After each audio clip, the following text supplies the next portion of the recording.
जय श्री कृष्णा दोस्तों, आप सभी का हमारे चैनल में हार्दिक स्वागत है। आज हम भगवान शंकर और माता पार्वती की कथा को सुनेंगे, जिसे सोमवार व्रत में सुनना बेहद ज़रूरी माना जाता है। इस कथा को सुनने से ही व्रत को पूर्ण माना जाता है। शिव पूजन के बाद इस कथा को सुनना चाहिए, लेकिन हर व्रत कथा से पहले विनायक जी की कहानी सुनने का नियम है। तो हम सर्वप्रथम विनायक जी की कथा को सुनेंगे। आइए शुरू करते हैं। ओम गण गणपते नमो नमः। एक बार गणेश जी भगवान छोटे बालक के रूप में चिमटी में चावल लेके और चमचे में दूध लेके निकले। वो हर किसी से कह रहे थे कि कोई मेरी खीर बना दो, कोई मेरी खीर बना दो। वहां पर एक बुढ़िया माई बैठी हुई थी। उसने कहा, ला मैं बना देती हूँ।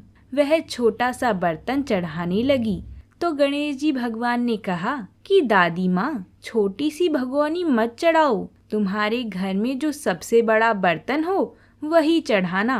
बुढ़िया माई ने गणेश जी का मन रखने के लिए बड़ा बर्तन चढ़ा दिया। वह देखती रह गई कि वो जो थोड़े से चावल उस बड़े बर्तन में डाले थे वह तो पूरा भर गया है। गणेश जी ने कहा, दादी माँ, मैं नहा धोकर आता हूँ।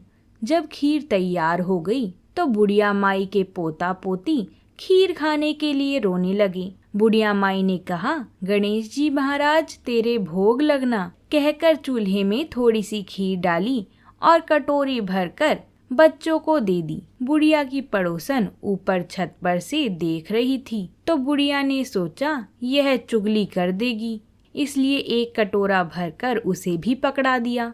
बेटे की बहू ने भी छुपके से एक कटोरी खीर ले जाकर खाई और कटोरा चक्की के नीचे छुपा दिया। अभी भी गणेश जी महाराज नहा धोकर नहीं आए थे और बुढ़िया को भी भूख लग रही थी, तो वह भी एक कटोरी में खीर डालकर किवाड़ के पीछे बैठकर एक बार फिर कहा कि गणेश जी महाराज आपके भोग लगे। यह कहकर खाना शुरू कर दिया। तभी गणेश जी महाराज आ गए। बुढ़िया माई ने कहा, आजा रे गणेश, खीर खा ले, मैं तो तेरा ही इंतजार कर रही थी। तब गणेश जी ने कहा, दादी माँ, मैंने तो खीर पहले ही खा ली। बुढ़िया ने कहा, कब खाई?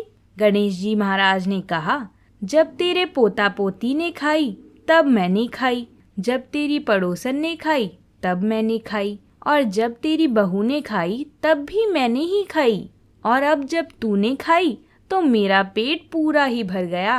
बुढ़िया माई ने कहा, बेटा तेरी सारी बात सच है, लेकिन बहू बेचारी तो सुबह से काम में लगी हुई है, तो फिर उसने खीर कब खाई? गणेश जी महाराज ने कहा, चक्की के नीचे देख, झूठा कटोरा पड़ा है। तूने मेरा भोग तो लगाया, वह तो बिना भोग के ही खीर खा गई। बुढ़िया माई ने कहा, बेटा घर की बात है, घर में ही रहने दो। अब बताओ बची हुई खीर का क्या करूं? गणेश जी महाराज ने कहा, पूरी नगरी को जिमा दो। बुढ़िया माई ने पूरी नगरी को जिमा दिया, फिर भी बर्तन खाली नहीं हुआ। जब राजा को यह बात पता चली तो राजा ने बुढ़िया को बुलवाया और कहा, क्यों री बुढ़िया, ऐसा बर्तन तेरे घर पर कहाँ से आया? ऐसा बर्तन तो राजमहल में होना चाहिए। बुढ़िया ने कहा, राजा जी, इस बर्तन को आप ले लो।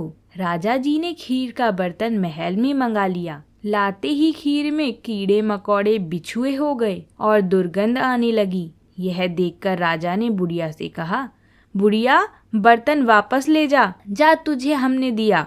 बुढ़िया ने कहा, राजा जी आप देते तो पहले ही कभी दे देते, यह बर्तन तो मुझे मेरे गणेश जी ने दिया है। जब बुढ़िया ने बर्तन वापस लिया तो लेते ही सुगंधित खीर हो गई। घर आकर बुढ़िया ने गणेश जी से कहा, बची हुई खीर का क्या करें? गणेश जी ने कहा, झोपड़ी के कोने में गड्ढा खोदकर गाड़ दो। उसी जगह पर जब सुबह उठकर वापस खोदेगी तो धन के 2 चरे मिलेंगे। ऐसा कहकर गणेश जी महाराज अंतर्ध्यान हो गए और जाते समय झोपड़ी को लात मारते हुए गए तो झोपड़ी की जगह महल हो गया। सुबह बहू ने फावड़ा लेकर पूरे घर को खोद दिया तो कुछ भी नहीं मिला। बहू ने कहा, सासू जी थारो गणेश जी तो झूठो निकलो। सास ने कहा, बहू मारो गणेश झूठो तो नहीं है, ला मैं देखूं।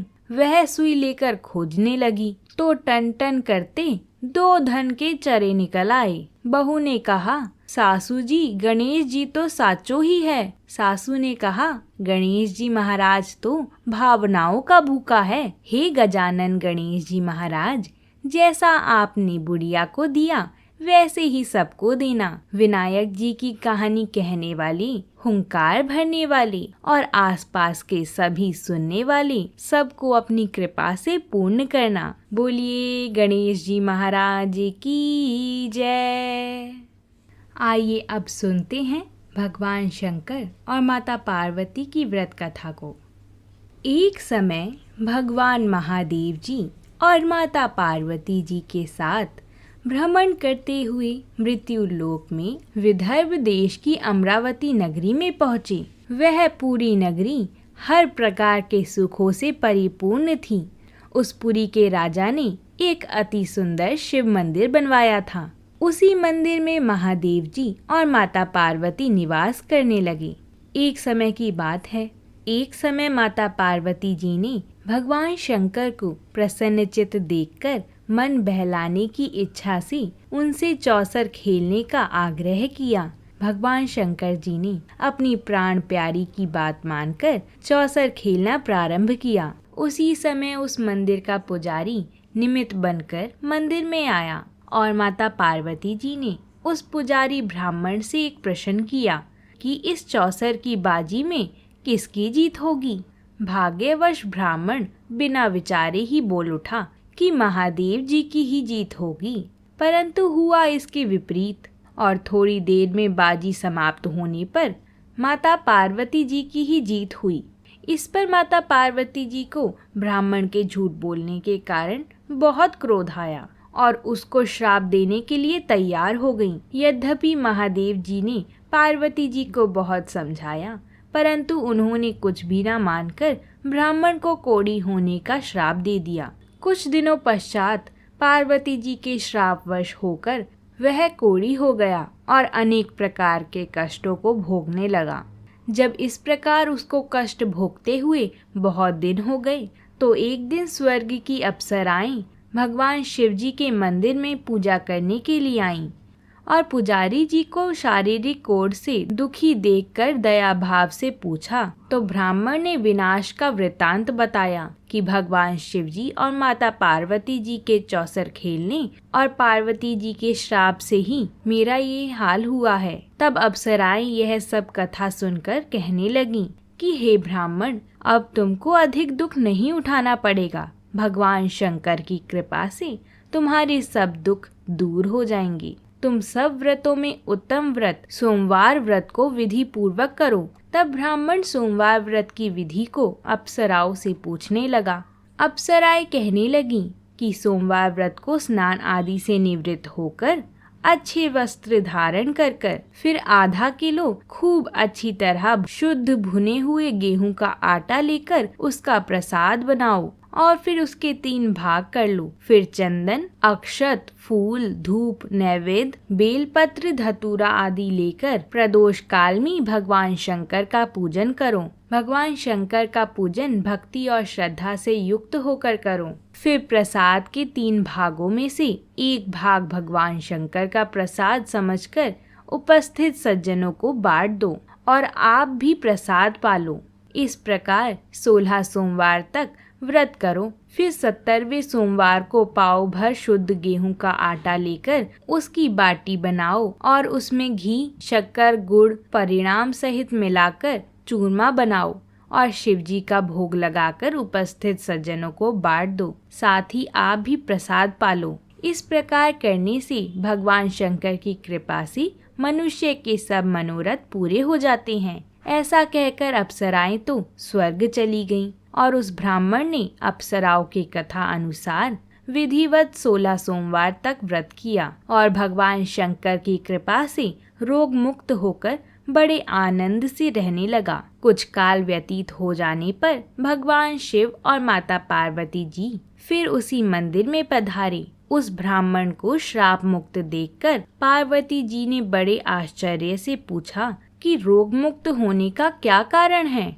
तब ब्राह्मण ने 16 सोमवार की सब कथा सुनाई। माता पार्वती व्रत का वृतांत सुनकर बहुत ही प्रसन्न हुई और उन्होंने भी विधि पूर्वक इस व्रत को किया तथा व्रत के प्रभाव से उनके गए हुए पुत्र स्वामी कार्तिकेय स्वयं आकर माता के आज्ञाकारी हुए। कार्तिकेय जी को अपने विचारों में परिवर्तन होने का कारण जानने की बड़ी भारी इच्छा हुई और उन्होंने माता जी से इस रहस्य का कारण सुनने की इच्छा प्रकट की। तब माता पार्वती जी ने 16 सोमवार व्रत की कथा सुनाई।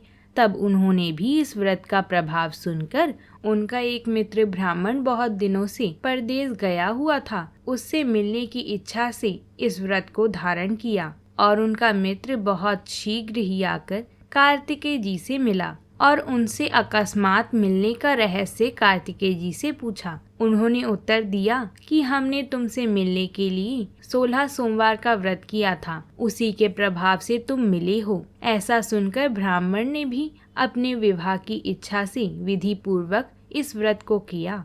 इस व्रत के प्रभाव से एक समय ब्राह्मण कार्यवश किसी दूसरे देश में गया तो उस समय वहाँ के राजा की कन्या का स्वयंवर था और अनेक देशों के राजकुमार राजकुमारी के साथ विवाह करने की इच्छा से वहाँ आए हुए थे। राजा ने यह प्रण किया हुआ था कि जिस राजकुमार के गले में आभूषणों से सजी हुई हथनी माला डाल देगी, उसी के साथ अपनी कन्या का विवाह कर देगा। ब्राह्मण भी स्वयंवर देखने के लिए वहाँ गया हुआ था और भाग्यवश हथिनी ने माला ब्राह्मण के गले में डाल दी। राजा ने प्रतिज्ञा अनुसार अपनी कन्या का विवाह उस ब्राह्मण के साथ करा दिया और उसको बहुत धन दिया तथा उसका बहुत सम्मान करके संतुष्ट किया। ब्राह्मण उस राजकन्या को पाकर अति प्रसन्न से अपना जीवन व्यतीत करने लगा। एक समय उस राजकन्या ने अपने पति से कहा कि हे प्राणनाथ, आपने ऐसा कौन सा पुण्य काम किया था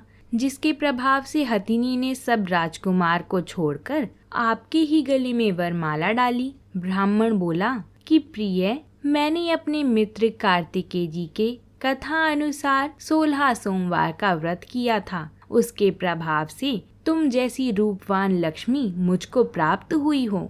व्रत की ऐसी महिमा सुनकर राजकन्या को बड़ा आश्चर्य हुआ और पुत्र प्राप्त होने की इच्छा से व्रत करने लगी। भगवान शिव की कृपा से उसके गर्भ से एक अत्यंत सुंदर, धर्मात्मा, सुशील और विद्वान पुत्र उत्पन्न हुआ। माता पिता उस देव समान पुत्र को पाकर अति प्रसन्न से उसका पालन पोषण करने लगी। वह बड़ा हुआ तो एक दिन उसने अपनी माता से प्रश्न किया कि हे माता, आपने ऐसा कौन सा तप किया था जिससे मेरे जैसा पुत्र आपने अपने गर्भ में धारण किया।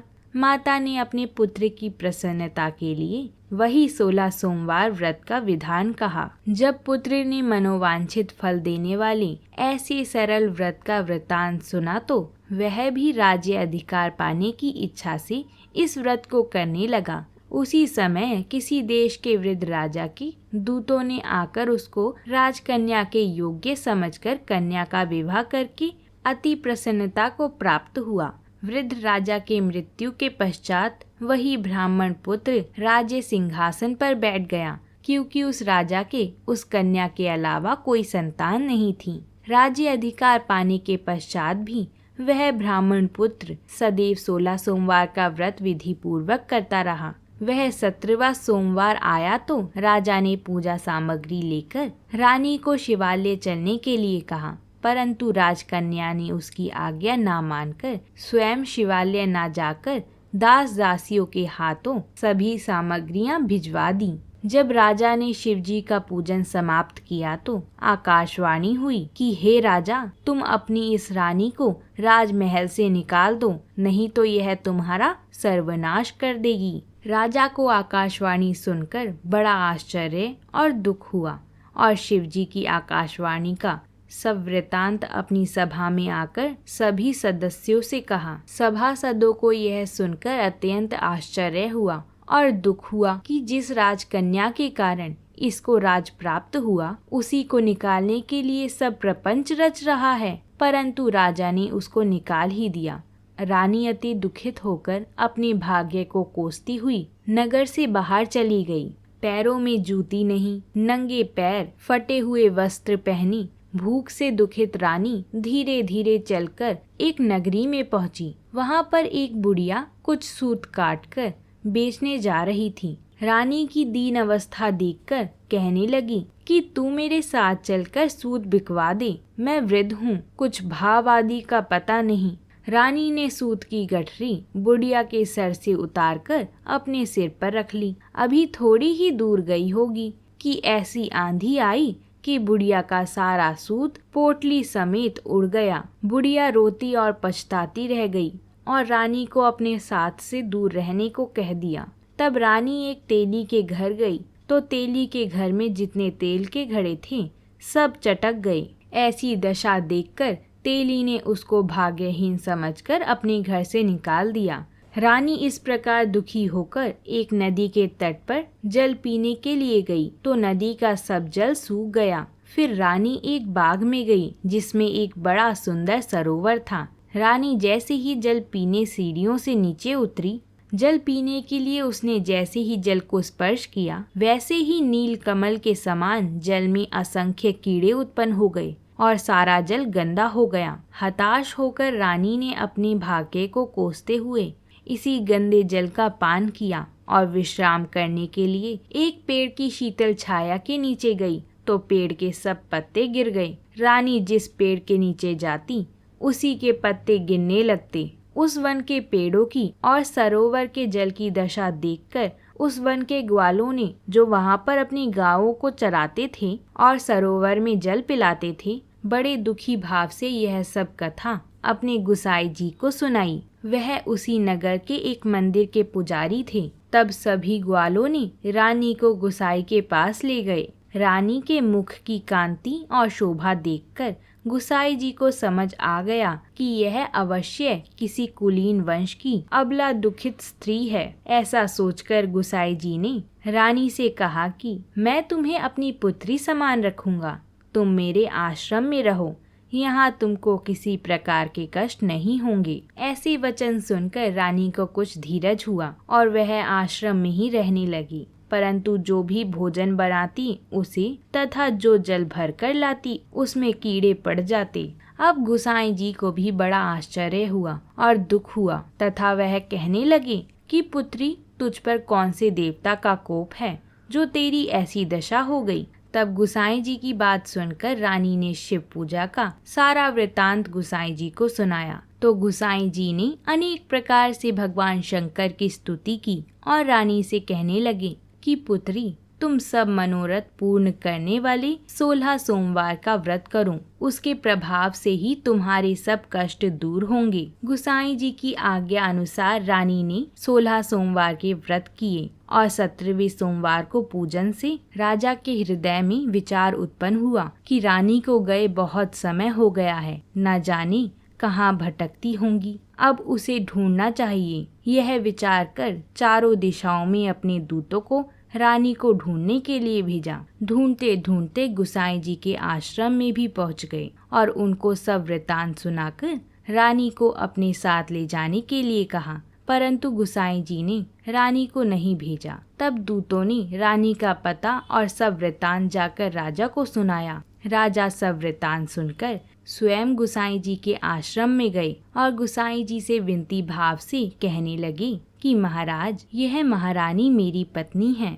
भगवान शंकर के कोप से मैंने इसको त्याग दिया था। अब भगवान शंकर का कोप इस पर शांत हो गया है, इस कारण इसको लेने के लिए यहाँ आया हूँ। आप इसको मेरे साथ चलने की आज्ञा दीजिए। गुसाई जी ने राजा की बातों का विश्वास करके रानी को राजा के साथ जाने की आज्ञा दे दी और रानी बड़ी प्रसन्नता के साथ राजमहल में आई। तब नगरवासियों ने नगर को खूब सजाया, सारे नगर में बाजी बजाई, घर घर जाके मंगल गान किए। विद्वानों ने वेद मंत्रों का उच्चारण किया और अपने राजा रानी का स्वागत किया। महाराज ने ब्राह्मणों को बहुत सा धन दिया। नगरों में जगह जगह सदाव्रत खुलवाकर गरीबों को भोजन खिलाया। इस प्रकार राजा भगवान शंकर की कृपा से अनेक प्रकार से सुख को भोगता हुआ बड़े आनंद के साथ जीवन व्यतीत करने लगा। अब तो राजा और रानी दोनों ही प्रतिवर्ष 16 सोमवार के व्रत करते और शिव जी का पूजन विधि पूर्वक करते और इस लोक में अनेक प्रकार के सुखों को भोगकर शिवलोक को प्राप्त हुए। ऐसे ही जो मनुष्य भक्ति और श्रद्धा से पूर्ण होकर सोमवार का व्रत करता है तथा भगवान शिव जी का पूजन करता है, वह इस संसार में अनेक सुखों को भोगकर अंत समय में शिवपुरी को प्राप्त होता है। यह व्रत सर्व प्रकार से मनोरथ को पूर्ण करने वाला है। बोलिए भगवान शंकर की जय। बोलिए माता पार्वती जी की जय।